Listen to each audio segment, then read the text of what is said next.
बिहार की राजनीति में हलचल तेज हो गई है क्योंकि आने वाले विधानसभा चुनाव के लिए सभी राजनीतिक दल पूरी ताकत झोंक चुके हैं। हर पार्टी अपने अपने वादों और रणनीतियों के साथ जनता के दिलों में जगह बनाने के लिए युद्ध स्तर पर तैयारी कर रही है।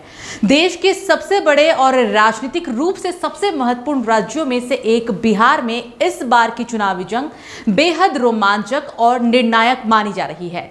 सत्ता की कुर्सी पर बैठने की चाह में मुख्य दलों ने जोर शोर से अपना प्रचार अभियान शुरू कर दिया है।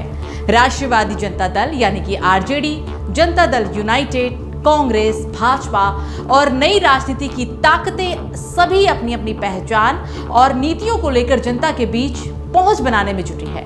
नीतीश कुमार की जनता दल यूनाइटेड यानी कि जेडीयू सरकार अपनी योजनाओं और विकास कार्यों को लेकर जनता को रिझाने की कोशिश कर रही है। वहीं विपक्ष की प्रमुख पार्टी आरजेडी और कांग्रेस मिलकर सत्ता में वापसी की रणनीति पर काम कर रही है। साथ ही भाजपा भी अपने संगठन और सशक्त प्रचार के जरिए बिहार में अपनी पकड़ मजबूत करने के लिए पूरी ताकत लगा रही है। बिहार में एक बार फिर से विकास और सशक्तिकरण की नई कहानी लिखी जा रही है। मुख्यमंत्री महिला रोजगार योजना के जरिए राज्य की 75 लाख महिलाओं के बैंक खाते में सीधे 10,000 ट्रांसफर किए जा रहे हैं। ये सिर्फ पैसे की मदद नहीं बल्कि महिलाओं के सपने को एक नई उड़ान देने वाला एक मजबूत आधार है। प्रधानमंत्री नरेंद्र मोदी और मुख्यमंत्री नीतीश कुमार की जोड़ी ने इस योजना को बिहार की महिलाओं के लिए एक बड़ा तोहफा दिया है, जो चुनाव के पहले बिहार के राजनीतिक परिदृश्य में एक नया संदेश लेकर आई है। विकास में महिलाओं की भागीदारी और उनकी आर्थिक सशक्तिकरण पर पूरा फोकस। बिहार में मुख्यमंत्री महिला रोजगार योजना लॉन्च की गई है। प्रधानमंत्री नरेंद्र मोदी और नीतीश कुमार ने इस योजना की सौगात दी। इसके तहत राज्य की 75 लाख महिलाओं के बैंक खाते में सीधे 10,000 ट्रांसफर किए जाएंगे, जिससे महिलाओं को आर्थिक सशक्तिकरण और रोजगार के नए अवसर मिलेंगे।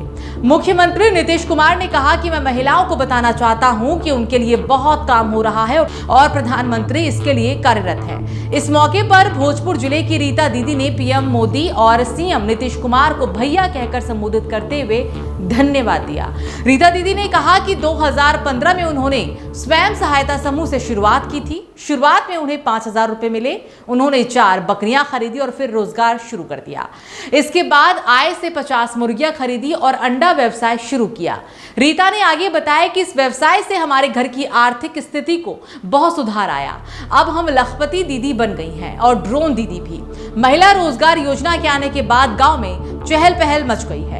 महिलाएं गाय, बकरी और चूड़ी की दुकान चलाने लगी हैं। मुझे पहली किस्त में 10,000 रुपए मिले, जिससे मैं और भी मुर्गी ले आई। अगले चरण में 2 लाख रुपए मिलने पर पोल्ट्री फार्म भी शुरू करूंगी। उन्होंने कहा कि पहले वे मिट्टी के घर में रहती थी, लेकिन अब पक्के का मकान, शौचालय, शुद्ध पानी, उज्ज्वला गैस कनेक्शन और मुफ्त इलाज जैसी सुविधाएं उन्हें मिल रही हैं। बच्चों को स्कूल जाने के लिए साइकिल भी दी जा रही है। प्रधानमंत्री नरेंद्र मोदी ने रीता दीदी की कहानी सुनकर उनकी तारीफ में कहा कि रीता दीदी, आप बहुत ही सुपरफास्ट बोलती हैं। आपने सारी योजनाओं का नाम विस्तार से बताया। वर्ष 2015 में हम स्वयं सहायता समूह के सदस्य बन गई और सदस्य बनला के बाद भैया पहिलका किस्त 5,000 रुपया लेके हम 4 गो बकरी किननी आ बकरी किन के अपन रोजगार चालू कैनी।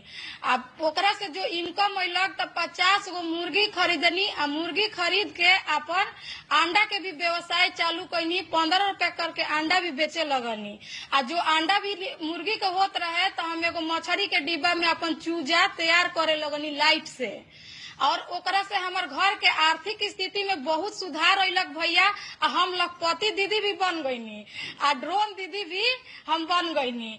रीता दीदी, आप तो बहुत सुपर फास्ट बोलती है। जी भैया। और सारी योजनाओं के लाभ दे दिए आपने। जी भैया। बहुत बढ़िया बोलती है, बहुत बढ़िया तरीके से बातें बताई आपने। गया की नूरजहां खातून ने कहा कि 10,000 रुपए से वो एक अपना काउंटर खोलेंगी और उस पर अपने सामान की बिक्री भी करेंगी। बहरहाल हाल ही के आगामी चुनावों में यही विकास की कहानी, महिला सशक्तिकरण और रोजगार के नए अवसर सबसे बड़ा मुद्दा बनने जा रहे हैं। जहां विपक्ष सिर्फ सवाल उठाएगा तो वहीं ये योजना और इन महिलाओं की सफलता दिखाएगी कि नीतीश कुमार सरकार ने बिहार को किस दिशा में ले जाने का काम किया। एक ऐसा बिहार जहां हर महिला आत्मनिर्भर हो, हर परिवार खुशहाल हो और हर गांव समृद्धि की मिसाल बने।